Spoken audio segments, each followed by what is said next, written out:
Hello everybody, welcome back. C-Ray Tech here. Had a couple requests for a video on how to trim the Mini Orion.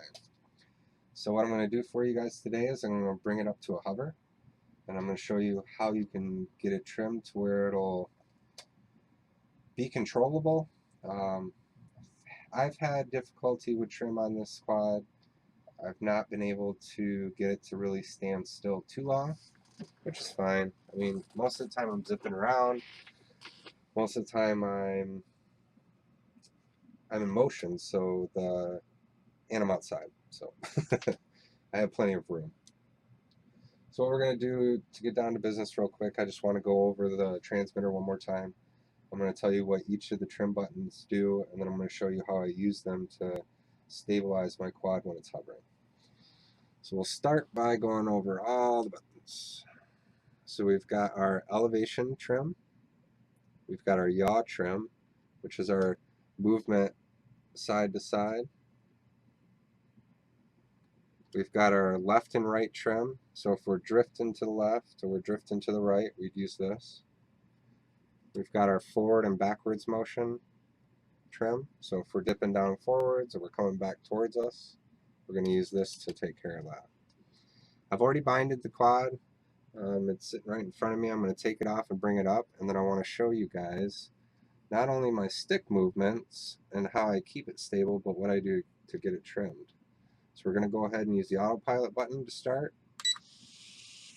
We're going to bring it up off the ground. We'll get it about a couple feet off the ground. Right now, it's wanting to drift to the left a little bit, so we're going to use that trim option to bring it back over. It's coming towards me now. So what we're going to want to do is we'll get it corrected, we'll get it sit in center again, and we'll start to see where it's going to go. I hope you guys can hear me. It's kind of loud. So it's still wanting to go to the left a little bit. We'll bring it over. It's wanting to go back towards me also. So we're going to be pressing that button forward, see if we can get it to stop drifting backwards. Now we got it going to the right. So let's stabilize it, get it back where it needs to be. This is what I said, you think you got it, and it's sitting still, and then it'll kind of drift on you again. But it's really I really believe it's the barometer's fault, in this thing. I mean, it does its job of keeping its elevation, but it surely isn't keeping it level. Or not as level, but in one position. I'd say the best I've ever got it to stay still is it was able to sit in a, let's say, 1 to 1.5 foot cube. So I would go up a little bit, like I am right now. I would come down a little bit. I would move to the right a little bit. I would move to the left a little bit. This is pretty much what I've done to try to get it to stay in one spot.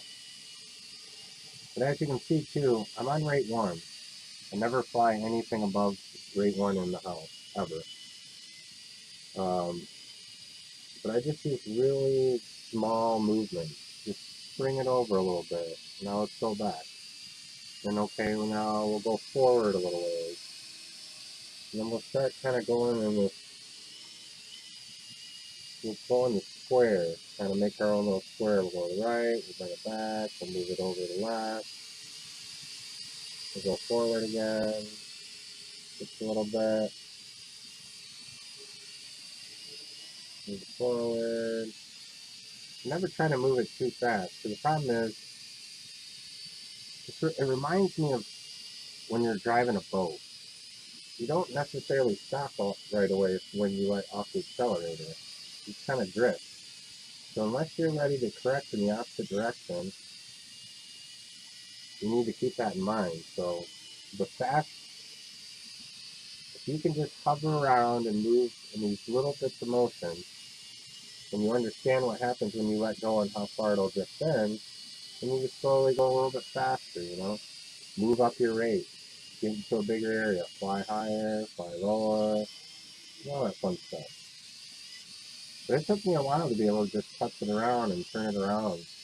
Fly it towards me and turn it around. Avoid collisioning. It takes a little bit.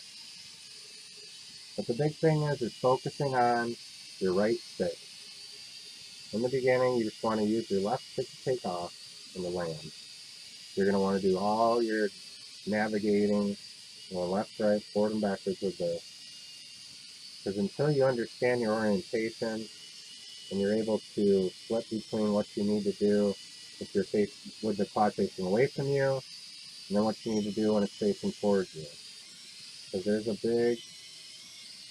big learning curve for me. So I hope this video is helpful for you guys. If you need me to go over anything else, just let me know. But really the big thing is just be patient. Another thing to mention is this is a toy quad, so you can't expect too much from it. I seriously am still really impressed with how well the altitude hold is compared to some of the other ones I have. That's really all I got to say for now. Once again, thank you to everybody who's subscribed, liked, commented, disliked, everything. I'm having a great time filming these videos for you guys. I'm hoping that they're helpful. And stay tuned for another one that's coming up. I'm going to be doing another review. I'm also going to have a couple more instructional videos coming up soon. Let me put this down. Yeah, I hope you guys enjoyed, and hope everybody has a good day.